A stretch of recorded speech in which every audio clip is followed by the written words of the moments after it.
Hello everyone, myself Janvi Dave from Computer Engineering Department SSIT BAT. In our previous session, we have discussed about what is translator, types of translator, analysis and synthesis model of compiler. In our today's session, I am going to teach you phases of compiler. As you all know, there are two main phases of compiler. One is analysis phase and the another is synthesis phase. In analysis phase, there are three subphases: lexical analysis, syntax analysis and semantic analysis. And in synthesis phase, there are two subphases: code optimization and code generation. In today's video, पूरा phases of compiler हम पढ़ेंगे. आपको ये सारे phases क्या work करते हैं वो पता चलेगा और ये सारे फेजेस विथ एग्जांपल मैं आज आपको एक्सप्लेन करूँगी. सबसे पहला फेज़ है एनालिसिस फेज़. एनालिसिस फेज़ के अंदर आता है lexical analysis. Lexical analysis basically क्या है? तो lexical analysis is linear analysis और स्कैनिंग. हम लेक्सिकल एनालिसिस को स्कैनिंग भी बोल सकते हैं. लेक्सिकल एनालिसिस आपके कोई भी सेंटेंस को टोकन में कन्वर्ट करता है. लेक्सिकल एनालिसिस जो है वो left to right, top to bottom हमारी पूरी लैंग्वेज जो है या फिर हमारा पूरा जो कोड है उसको स्कैन करेगा और उसके बाद उसके टोकन्स जनरेट करेगा. जैसे कि आप यहाँ पे देख रहे हैं, एक एग्जांपल है position equal to initial plus rate multiply by 60. अब यहाँ पे लेक्सिकल एनालिसिस जो है वो क्या, लेक्सिकल एनालाइज़र जो है वो क्या करेगा, हर एक कीवर्ड को लेगा और वो कीवर्ड को एक टोकन जनरेट करके आगे स्ट्रिंग में कन्वर्ट करेगा. यहाँ पे हमारा पहला कीवर्ड है पोजीशन. पोजीशन जो है उसे हम आइडेंटिफायर बोल सकते हैं. तो स्क्रीन की राइट हैंड साइड पे आप देख सकते हो कि पोजीशन को उसने ID1 में कन्वर्ट किया. ID is nothing but identifier. हमारा दूसरा जो टोकन है वो है इक्वल टू. इक्वल टू जो है वो असाइनमेंट सिंबल है, मतलब वो एक ऑपरेटर है, तो उसे हम कोई टोकन के अंदर कन्वर्ट नहीं कर सकते. थर्ड हमारा जो वर्ड है वो है इनिशियल. इनिशियल भी हम आइडेंटिफायर बोल सकते हैं, इनिशियल को भी हम आइडेंटिफायर बोल सकते हैं. तो यहाँ पे लेक्सिकल एनालाइज़र जो है वो इनिशियल को ID2 में कन्वर्ट करेगा. उसके बाद आता है प्लस. प्लस जो है वो सिंबल भी बोल सकते हैं और उसको हम ऑपरेटर भी बोल सकते हैं. तो ऑपरेटर को हम टोकन के अंदर कन्वर्ट नहीं करेंगे, तो प्लस जो है वो एज इट इज़ हमारी स्ट्रिंग में रहेगा. उसके बाद आता है rate. Rate is another identifier. तो रेट को हम ID3 में कन्वर्ट करेंगे. और आगे आता है multiplication. Multiplication is also symbol और ऑपरेटर जिसे हम कन्वर्ट नहीं करेंगे. उसके बाद आता है 60. 60 जो है वो एक नंबर है, तो नंबर को हम कभी भी आइडेंटिफायर असाइन नहीं कर सकते, इसीलिए नंबर हम एज इट इज़ हमारी स्ट्रिंग के ऊपर पुट कर देंगे. तो यहाँ पे आप देख सकते हो कि हमारा लेक्सिकल एनालिसिस होने के बाद आपकी जो स्ट्रिंग थी, input string position equal to initial plus rate multiply by 60, वो कन्वर्ट हो गई है ID1 equal to ID2 plus ID3 multiply by 60 में. तो ये हो गया आपका लेक्सिकल एनालिसिस. लेक्सिकल एनालिसिस के अंदर क्या होगा कि आपका जो पूरा इनपुट स्ट्रिंग है उसे हम टोकन्स में कन्वर्ट करके आगे फॉरवर्ड करेंगे. अब आगे का आपका फेज़ है सिंटैक्स एनालिसिस. सिंटैक्स एनालिसिस के अंदर क्या होगा, लेक्सिकल एनालिसिस ने जो काम किया है, मतलब जो टोकन्स जनरेट किए हैं, वो टोकन्स को एक पार्स ट्री में कन्वर्ट करने के लिए हमें सिंटैक्स एनालिसिस की ज़रूरत पड़ती है. मतलब सिंटैक्स एनालिसिस जो है उसे हम पार्सिंग भी बुला सकते हैं या फिर हायरार्चिकल एनालिसिस भी उसे बोल सकते हैं, और उसका जो बेसिक नेम है वो है parsing. Syntax analysis token of string को एज इनपुट एक्सेप्ट करेगा और उसका जो आउटपुट है वो आएगा आपका पार्स ट्री या फिर उसे हम बोल सकते हैं सिंटैक्स ट्री. सिंटैक्स एनालाइज़र सबसे पहले लाइन ऑफ कोड चेक करेगा और उसके अंदर अगर कोई मिस्टेक है, मतलब आपका यहाँ पे एक सिंटैक्स दिया हुआ है ID1 equal to ID2 plus ID3 multiply by 60.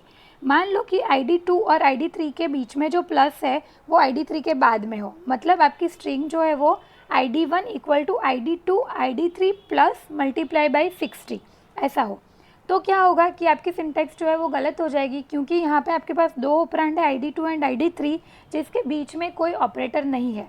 और अगर जब भी आप पार्स ट्री जनरेट करते हो तो पार्स ट्री का एक कॉमन रूल है कि दो ऑपरेंड के बीच में एक ऑपरेटर होना चाहिए, तो वो ऑपरेटर को हम रूट नोड बनाएंगे और उसके दो जो लेफ़्ट चाइल्ड और राइट चाइल्ड नोड है वो हो जाएंगे आपके ऑपरेंड्स। तो अगर मेरी स्ट्रिंग ऐसी हो गई ID1 equal to ID2 ID3 plus multiply by 60, तो सिंटैक्स एनालाइज़र जो है वो उसे एरर डिक्लेयर करेगा और उसका पार्स ट्री जनरेट नहीं करेगा। उसके बाद कोई भी अगर हमारी सिंटैक्स है वो एरर फ्री है तो उसके लिए वो उसका पार्स ट्री जनरेट करके देगा। अब यहाँ पे हमारी जो स्ट्रिंग है वो है ID1 equal to ID2 plus ID3 multiply by 60, मतलब ये हमारी स्ट्रिंग जो है उसके अंदर दो ऑपरेंड के बीच में एक ऑपरेटर अवेलेबल है। तो ये स्ट्रिंग जो है वो एरर फ्री स्ट्रिंग है, इसके लिए हम पार्स ट्री जनरेट करवाएंगे। अब जब भी आप पार्स ट्री जनरेट करते हो तो पीछे से पार्स ट्री जनरेट होना स्टार्ट होगा, मतलब आपके पीछे दो ऑपरेंड हो गए ID3 एंड 60 और ऑपरेटर हो गया मल्टीप्लिकेशन। तो मल्टीप्लिकेशन को वो रूट नोड बनाएगा और उसके दो चाइल्ड होंगे ID3 एंड 60। अब उसके बाद वो आगे का देखेगा, तो आगे क्या है ID2 और प्लस है, तो आपकी पीछे की जो ट्री बनी है उसके ऊपर एक रूट नोड जनरेट होगा दैट इज़ प्लस, और उसके लेफ़्ट चाइल्ड में आ जाएगा ID2। अब आगे की स्ट्रिंग अगर आप देखो तो आपके पास ऑपरेटर है इक्वल टू, तो प्लस का जो रूट नोड बन जाएगा वो बन जाएगा इक्वल टू और उसका एक लेफ़्ट चाइल्ड बनेगा ID1। तो ऐसे आपका पूरा पार्स ट्री जो है वो जनरेट हो जाएगा। तो ये हो गया आपका सिंटैक्स एनालिसिस। मतलब लेक्सिकल एनालाइज़र क्या करता है, तो आपकी पूरी स्ट्रिंग को टोकन में कन्वर्ट करने का काम करता है। सिंटैक्स एनालाइज़र क्या करता है, तो वो जो टोकन है अगर सिंटैक्स सही है तो वो उसको उसके पार्स ट्री जनरेट करवाने का काम करेगा। उसके बाद का जो फेज़ आता है वो है सिमेंटिक एनालिसिस।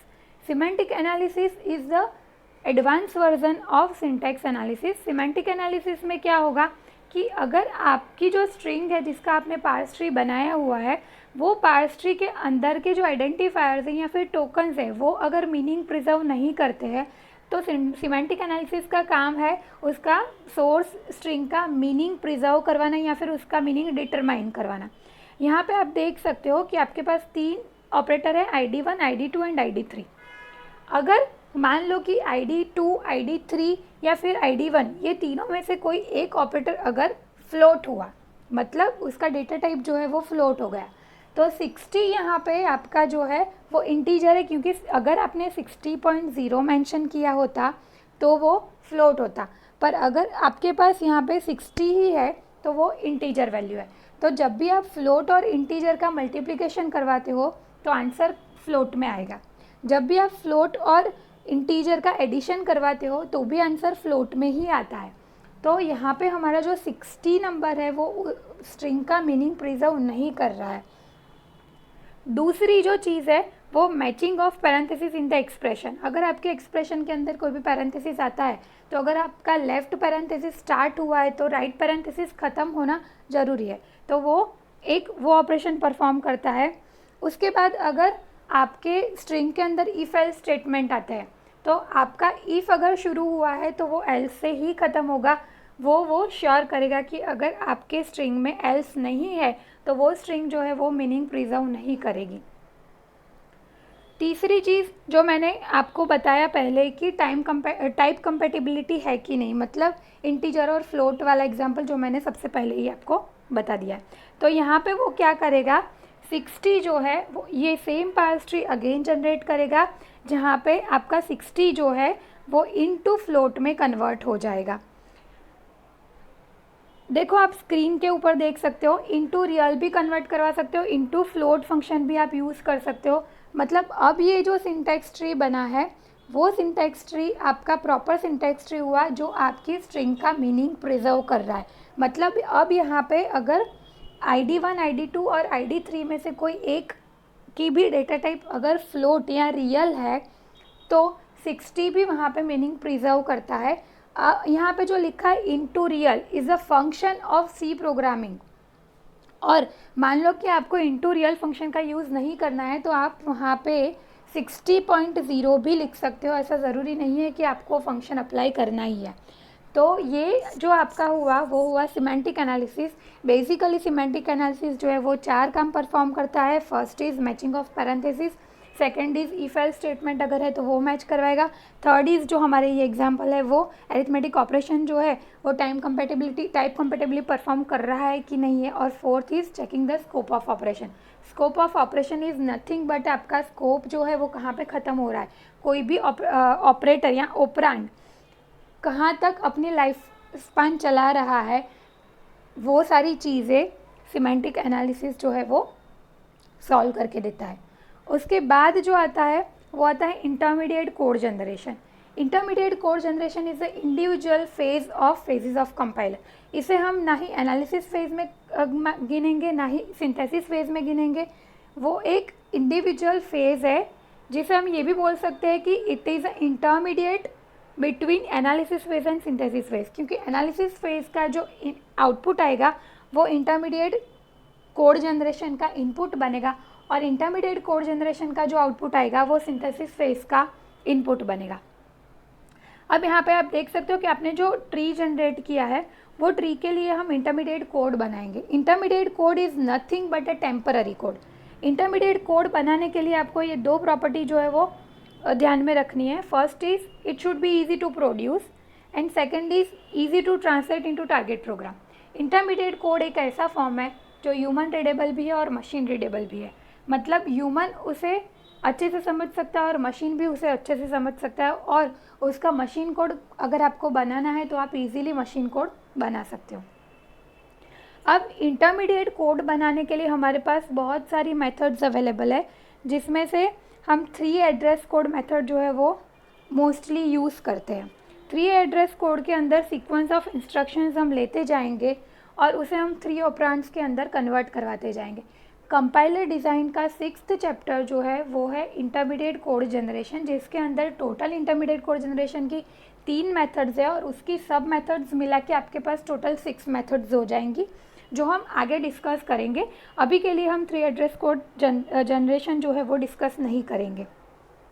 अभी के लिए सिंपल अगर आप देख लो तो इनटू रियल 60 उसे हमने एक टेम्पररी वेरिएबल में डाला है, दैट इज़ T1। तो T1 इज इक्वल टू मैंने ले लिया इंटू रियल 60। अब हमारा नेक्स्ट पोर्शन आएगा ID3 इंटू रियल 60। तो ID3 को मैंने डाल दिया है टेम्पररी वेरिएबल T2 में। तो T2 के अंदर हम क्या लिखेंगे, ID3 मल्टीप्लाई बाई T1, क्योंकि T1 को हमने ऑलरेडी इंटू रियल 60 असाइन किया हुआ है।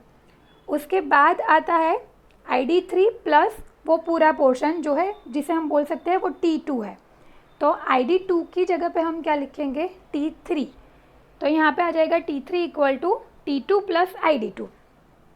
उसके बाद जो चीज़ आती है वो है ID1 इक्वल टू ये पूरा T3। तो यहाँ पे हम ID1 equal to T3 directly लिखेंगे। आप ID1 को T1 में डाल के भी वो चीज़ लिख सकते हो, पर वो जो चीज़ है वो आपका कोड बढ़ा देगी। तो यहाँ पे हमने ID1 इक्वल टू T3 ले लिया। तो आप फिर से देखो तो हमने सबसे पहला पोर्शन लिया इंटू रियल 60, उसे हमने डाला है टेम्पररी वेरिएबल 1 में। उसके बाद हम ले रहे हैं टेम्पररी वेरिएबल 1 और ID3 का मल्टीप्लिकेशन, जिसको हमने डाला है T2 के अंदर। उसके बाद हम ले रहे हैं T2 और ID2 का एडिशन, जिसको हमने डाला है T3 के अंदर। और उसके बाद ये जो पूरा आंसर है उसे हमने डाला है ID1 के अंदर। तो ये जो स्क्रीन पे आप देख रहे हो वो हो गया आपका इंटरमीडिएट कोड, जिसको हमने इंटरमीडिएट कोड जनरेशन का यूज़ करके बनाया है। यहाँ पे हमने 3 एड्रेस कोड मेथड यूज़ की है, क्योंकि 3 एड्रेस कोड के अंदर आप एटमोस्ट 3 ऑपरेंड्स को टेम्पररी वेरिएबल दे सकते हो। तो आप यहाँ पे देख सकते हो हमने 3 ही टेम्पररी वेरिएबल लिए हैं। तो यहाँ पे हमने 3 एड्रेस कोड का यूज़ किया है। 6th चैप्टर में हम 3 एड्रेस कोड एक्चुअल क्या है वो देखेंगे, तो आपको ये आइडिया क्लियर हो जाएगा। अभी के लिए आपको यही चीज़ करनी है कि पार्स ट्री को नीचे से ऊपर तक स्कैनिंग करते जाओ और एक एक ऑपरेंड को एक अलग टेम्पररी वेरिएबल के अंदर डालते जाओ। उसके बाद का फेज़ आता है सिंथेसिस फेज़। सिंथेसिस फेज़ के अंदर आप जो चीज़ पहले देखोगे वो है कोड ऑप्टिमाइजेशन। अब कोड ऑप्टिमाइजेशन के अंदर क्या आएगा, तो आपने जो इंटरमीडिएट कोड बनाया है, सबसे पहले तो code optimisation is nothing but a reduction of intermediate code. मतलब अगर आप आपके इंटरमीडिएट कोड को इम्प्रूव कर सकते हो या फिर रिड्यूस करवा सकते हो, मतलब आपने 6 लाइन का कोड बनाया है और वो आप 3 लाइन में कन्वर्ट कर सकते हो, तो वो चीज़ कोड ऑप्टिमाइजेशन के अंदर होगी। कोड ऑप्टिमाइजेशन बेसिकली किसके लिए यूज़ होता है, तो for the faster execution of code हम कोड ऑप्टिमाइजेशन का यूज़ करवाते हैं। और अगर आपका एग्जीक्यूशन फास्टर होगा, आपका कोड जो है वो लेस मेमोरी ऑक्यूपाई करेगा। उसके बाद यहाँ पे देखो लेफ़्ट साइड पे आपका जो इंटरमीडिएट कोड था उसे हमने कोड ऑप्टिमाइजेशन में कैसे कन्वर्ट किया। तो मैंने पहले ही आपको बताया था कि इनटू रियल की जगह पे आप 60.0 लिख सकते हो।